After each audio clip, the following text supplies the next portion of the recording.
Mountains.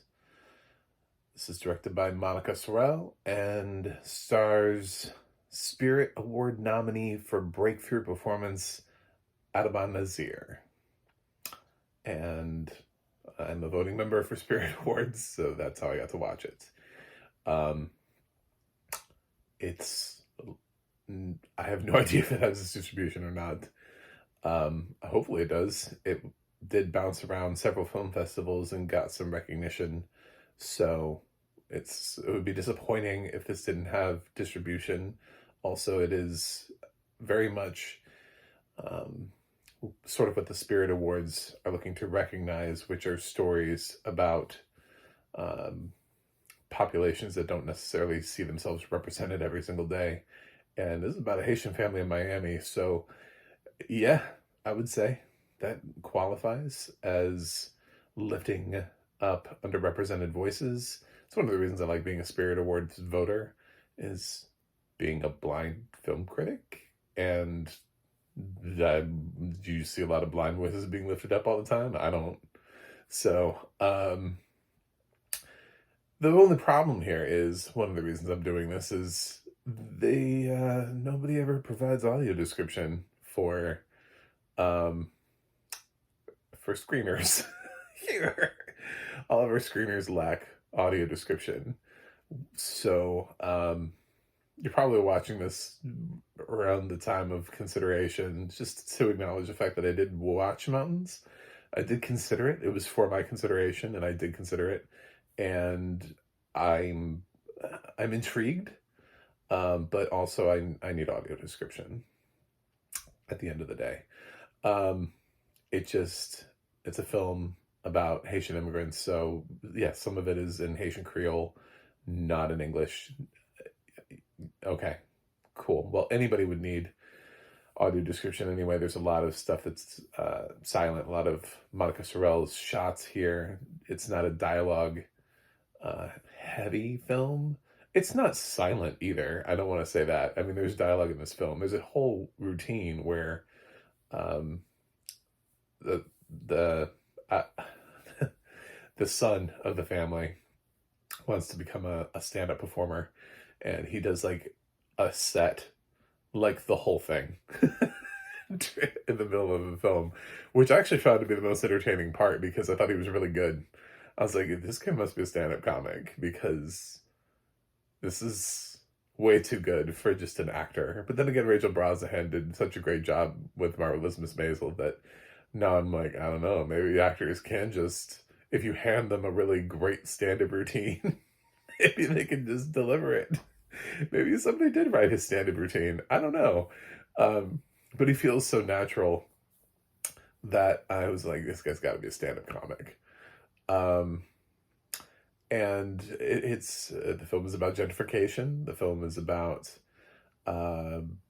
also, you see that the parents came here as immigrants. The son is growing up as a son of immigrants, and that storyline and how that differs, and how he sees himself in the world. It's weird that the film is listed as it is from Xavier's perspective, from Nazir's perspective, and as a construction worker who is literally dismantling the world around him and gentrifying his own neighborhood. Okay, that's one way to look at it. The other way is to also see just how gentrification is affecting within his own family. And is it entirely gentrification, or is it the fact that they moved here from another country to live in Little Haiti in Miami, and the differences that we see generationally between the parents and the son are also representational of a lot of things that just sort of happen when immigrants come here and they end up embracing our culture and our ways, and also feeling like that they have to maintain a piece of who they are. I see this in a lot of my friends. Obviously, in case you're blind and surprised your first time here, I'm white. I know that.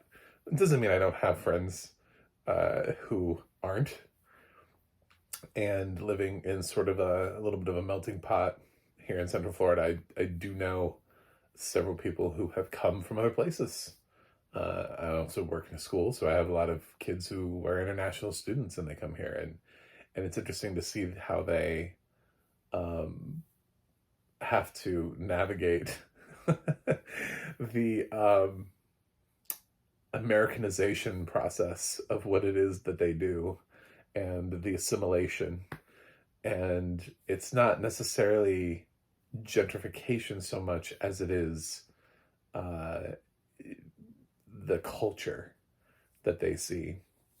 And I would assume even more so if they were children of immigrants who came here first and then had them as kids and then they grew up, that would be even, there would be an even more pronounced difference between their parents and them. And then so on and so forth. They're going to continue to pass that down eventually until you're not really going to see any more of that. I think it's part of the reason why we see Latinos, Latinx populations who actually are, you know, shouting, "Build that wall." It seems bizarre. It does. It really seems like, you want to close the door now? What? But to some of those populations that you're looking at, you might see a Latino, but what you don't realize is that could be like third, fourth generation American. And to them, the journey and the struggle is not the same as somebody who just came here. The loss of culture has slowly transpired, and I think that's one of the things that Mountains represents, is just the difference between father and son alone. I don't necessarily need to know much more than that. There's just such a stark difference between the first and second generation, that I think that that's what makes Mountains interesting. However, I didn't watch this with audio description, so there was a large chunk of the story that always felt like it was missing and was out of my reach. So I think Mountains probably is a good movie. It's short, which is great. I love movies that run like 90 minutes or less. Just clip along, just really fast. Thank God this wasn't like 3 hours without audio description and then like mixed in with a lot of language that I didn't understand. So, but I still had a lot that I didn't understand.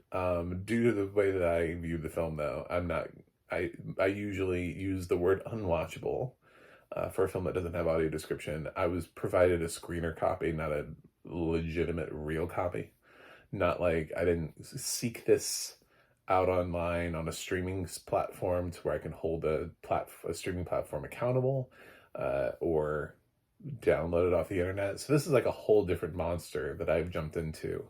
The idea that there are blind voters out there and that studios need to accommodate for them, because I've experienced a mix of accommodation this award season. So yes, screeners should be accessible, all of them, because you don't know who's voting. Especially when you have people that you know are voters and they're talking to you about how they're going through vision loss. A voter like Judi Dench, for example, we know that she's going through vision loss herself. So it would be unclear as to how much she would be able to see for any voting body that she's a voting member of.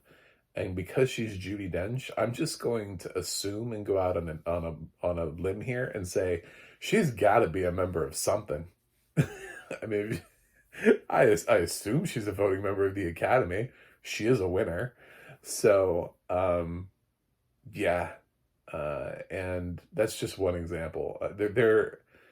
You don't know who you let in 20, 30 years ago who slowly has decreased their work as they've gotten older, and then their vision has gotten worse, and now they don't see as well, and they would much rather have their films with accessibility so that way they can fully put all the pieces together. It's like being handed a puzzle, but not with all the pieces, and being like, grade it. I'm like, I don't know. It seems to be a puzzle. I'm missing a lot of pieces here. So I I think Monica Sorrell is probably an interesting voice for the future in a year where a lot of people were struggling to get their voices heard. Hers did not get heard as loudly as some others in their debuts, but somehow this managed a breakthrough performance nomination. So good for it.